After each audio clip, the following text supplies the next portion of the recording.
దీర్ఘకాల వ్యాధులకు 20 ఏళ్ల అనుభవం ఉన్న అత్యుత్తమ హోమియోపతి వైద్యం మాస్టర్ హోమియోపతి.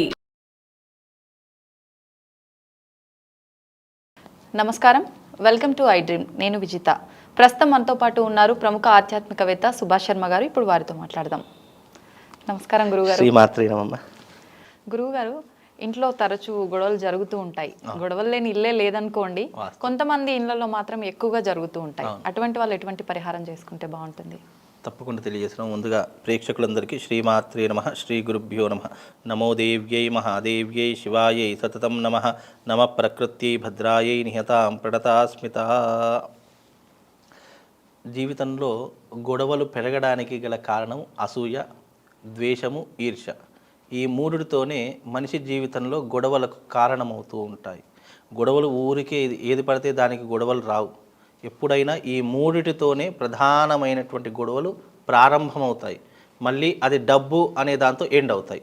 అయితే లావాదేవీల విషయంలో ఎండ్ కావాలి, లేదా తనంతట తాను శాంతపరచుకోవాలి తప్ప ఇంకా ఆ ఈర్ష, అసూయ, ద్వేషం నుంచి పుట్టినటువంటి గొడవలు ఏవైతే ఉన్నాయో అవి వంశాన్ని నిర్వీర్యం చేసేస్తాయి, కుటుంబాలని విడదీస్తూ ఉంటాయి, ఎంతోమందిని ఎన్నో రకాలుగా పీడించబడుతూ ఉంటాయి.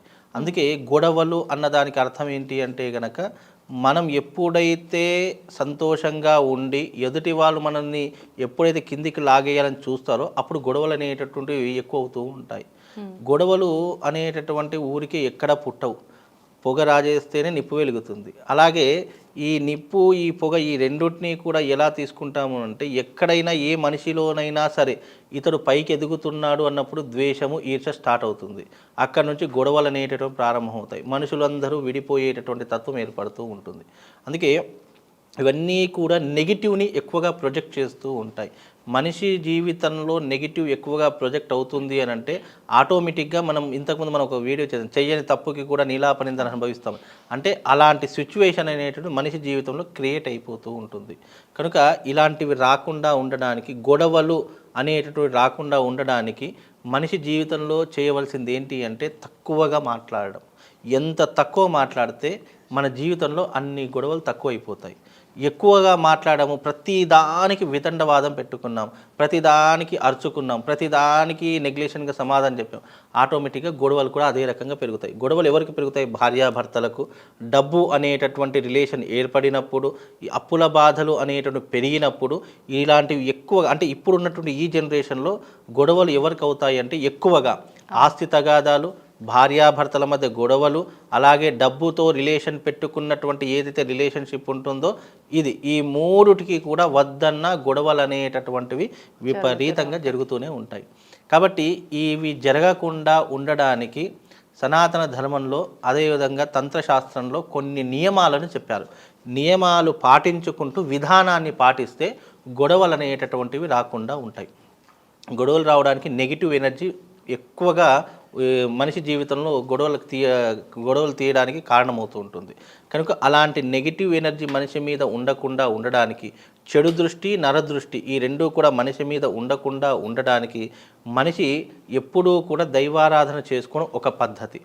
లేదు, తంత్రశాస్త్రంలో కొన్ని వస్తువులు మన దగ్గర పెట్టుకుంటే, కొన్ని వస్తువులు మనం మన శరీరాన్ని తాకేటట్టుగా పెట్టుకుంటే నెగిటివ్ ఎనర్జీ రాకుండా, గొడవలు అనేటటువంటివి జరగకుండా దాన్ని అధిగమించేటటువంటి శక్తి ఆ వస్తువులలో కలుగుతూ ఉంటుంది. కనుక అలాంటి వస్తువులు ఏంటంటే, నల్ల పసుపు మన దగ్గర పెట్టుకుంటే నెగిటివ్ ఎనర్జీ అనేటటువంటిది రాదు.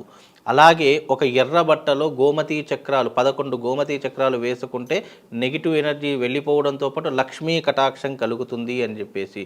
అలాగే మన దగ్గర ఈ కామాఖ్య అమ్మవారికి సంబంధించినటువంటి ఒక యంత్రం ఉంటుంది, అంటే అది డయాగ్రామ్ వేసి యంత్రం ఉంటుంది. ఆ కామాఖ్య యంత్రం పెట్టుకుంటే శత్రు నాశనం జరుగుతుంది. ఇలాంటివి ఎన్నో రకాలైనటువంటి తంత్రశాస్త్రంలో చెప్పడం జరిగింది. అది ఎలా ఉంటుంది? ఎవరి ప్రాబ్లం రిలేటెడ్ పట్టుకొని దానికి సంబంధించినటువంటి వస్తువుని మనం చెప్పడం. జ్యోతిష్యం ఏంటి, అందరికీ ఒకేలా చెప్పమని చెప్పలేదు. ఎవరి ప్రాబ్లం ఏదైతే దానికి అనుగుణంగా, దానికి రిలేషన్గా, దానికి సంబంధించినటువంటి ప్రాబ్లంకు మనం ఒక సొల్యూషన్ చెప్పాలి అని చెప్పింది. ఇప్పుడు మీరు అన్నట్టుగా గొడవలు అన్నదానికి అర్థము అనేక రకాలుగా వస్తూ ఉంటాయి. కాబట్టి ఎదుటి వ్యక్తి యొక్క పరిస్థితి ఏంటో తెలుసుకొని దానికి చెప్పవలసినటువంటి సొల్యూషన్ జాతకంలో చెప్పడం జరిగింది. కాబట్టి గొడవలు రాకుండా ఉండడానికి అనేక మార్గాలు ఉన్నాయి. ఇప్పుడు నేను చెప్పినటువంటి మార్గాలు ఉన్నాయి. అవి కాకుండా చాలామంది జీవితాల్లో పర్సనల్ ఇష్యూస్ కూడా ఉంటాయి. అంటే బయటకు చెప్పుకోలేనటువంటివి, అంతర్గతంగా ఉన్నటువంటివి, ఎంతోమందికి చెప్పుకుందామంటే అయ్యో వాళ్ళు ఏమనుకుంటారో అని భయపడి అవి చెప్పుకోకుండా ఉన్నటువంటి సంఘటనలు కూడా జీవితం చాలా.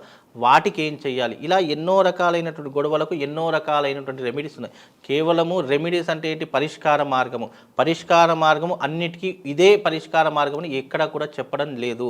ఒక్కొక్క ప్రాబ్లంకి ఒక్కొక్క పరిష్కారం ఉంటుంది. కాబట్టి వ్యక్తి యొక్క ప్రాబ్లం తెలుసుకొని దానికి పరిష్కార మార్గం చెప్తేనే ఆ వ్యక్తికి ఆ పరిష్కారం అనేటటువంటిది ఇంపాక్ట్ అవుతుంది. ఇప్పుడు మనము యూట్యూబ్లో కనిపిస్తున్నాము, అయ్యో గురువు గారు ప్రతి ఒక్క మార్గానికి ఇది ఒక పరిష్కారం అని చెప్పారనుకోండి, ప్రతి ఒక్కరూ ఇదే పరిష్కారాన్ని చేస్తే ప్రాబ్లమ్స్ అనేటటువంటి సాల్వ్ కావు. ఫస్ట్ నువ్వు దేనికోసం బాధపడుతున్నావు, దేనికోసం ఇబ్బంది పడుతున్నావు, అసలు గొడవలు దేనికోసం కారణమయ్యాయి. కొంతమంది ఉంటారు చిన్న చిన్న వాటికే గొడవలు విపరీతంగా చేసుకుంటారు. గొడవలు వాళ్ళే మర్చిపోవచ్చు, వాళ్ళే కలిసి ఉండొచ్చు, లేదు అంటే వాళ్ళు నోరు మూసుకుంటే గొడవలని సద్దుమణిగిపోతాయి. ఆ సద్దుమణిగిపోయేటటువంటి గొడవలను కూడా విపరీతంగా చేసుకుంటారు. అంటే తన చేతులు గొడవ పెట్టుకుందామనుకున్నా, గొడవ తగ్గించుకుందామనుకున్నా ఆల్మోస్ట్ మనిషి చేతిలోనే ఉంటుంది. కాకపోతే అది ఎప్పుడు మితిమీరిపోతుంది అని అంటే ఈగో ప్రాబ్లమ్స్ వల్ల మితిమీరిపోతుంది. నేనెందుకు తగ్గాలి, వాడెందుకు తగ్గకూడదు అనే విపరీతం నుంచి వచ్చి అప్పుడు మా లాంటి వాళ్ళని ఆశ్రయిస్తారు. ఏమని? అయ్యో గురువుగారు ఎంత కష్టపడి మా ఇంట్లో గొడవలు అవుతున్నాయి, భార్యాభర్తలు కొట్లాడుకుంటున్నారు, లేదా అన్నదమ్ములు ఆస్తుల కోసం ఇబ్బందులు పడుతున్నారు, లేదా ఆడబిడ్డతో పడడం లేదు, లేదా ఆస్తులు అమ్ముకొని బతుకునేటువంటి స్టేజ్లో ఉన్నాము, ఇంట్లో ప్రతి ఒక్క విషయానికి గొడవలే వస్తున్నాయి. ఇలా ఎన్నో రకాలైనటువంటి గొడవలు, ఎన్నో రకాలైన ప్రాబ్లమ్స్ మాతో చెప్తూ ఉంటారు. కానీ అసలు ఆ ప్రాబ్లంకు ఎక్కడి నుంచి అది పుట్టుకొచ్చింది, అసలు దేని నుంచి పుట్టుకొచ్చింది, ఎందుకు మీకు ఇంత పెద్ద ప్రాబ్లం అయింది అనేటటువంటి ఆలోచన శక్తి మనం ఆలోచించి వాళ్ళకు తగిన పరిష్కారం చెప్తే అది అక్కడే సాల్వ్ అయిపోతుంది. అంటే రెమెడీస్ అనేటటువంటి నానా రకాలుగా చెప్పారమ్మా.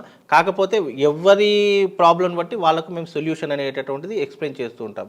కనుక రెమెడీస్ అనేటటువంటి వారు పర్సనల్గా మనం ఫోన్ చేసి అడిగితే మనము అరే మీ ప్రాబ్లం ఇది కదా, మీరు ఈ రకంగా చేసుకుంటే మీ ప్రాబ్లమ్స్ అనేటటువంటి క్లియర్ అయిపోతాయి అనేటటువంటి అంశాన్ని ఈ రకంగా ఆలోచిస్తే బాగుంటుంది. ఎందుకంటే గొడవలు, పర్సనల్ గొడవలు ఉంటాయి, పబ్లిక్ గొడవలు ఉంటాయి, రిలేషన్ మధ్య గొడవలు ఉంటాయి.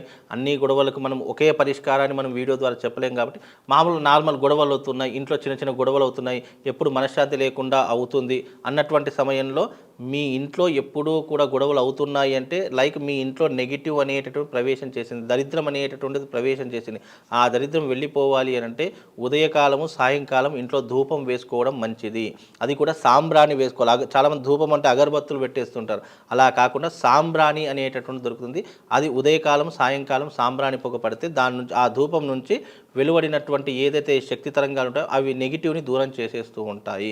అలాగే నీ ఇంట్లో గొడవలు కాకుండా ఉండాలి అంటే ఇంట్లో నువ్వు తాబేలును పెంచుకోండి. తాబేళ్ళు పెంచుకున్నా కానీ గొడవలు రావు. అలాగే అక్వేరియంలో ఫిషెస్ ఉంటాయి, అవి పెంచుకోండి. అవి పెంచుకున్నా ఇంట్లో గొడవలు రాకుండా ఉంటాయి. ఇలా ఎన్నో రకాలైనటువంటి మార్గాలు ఉన్నాయమ్మా.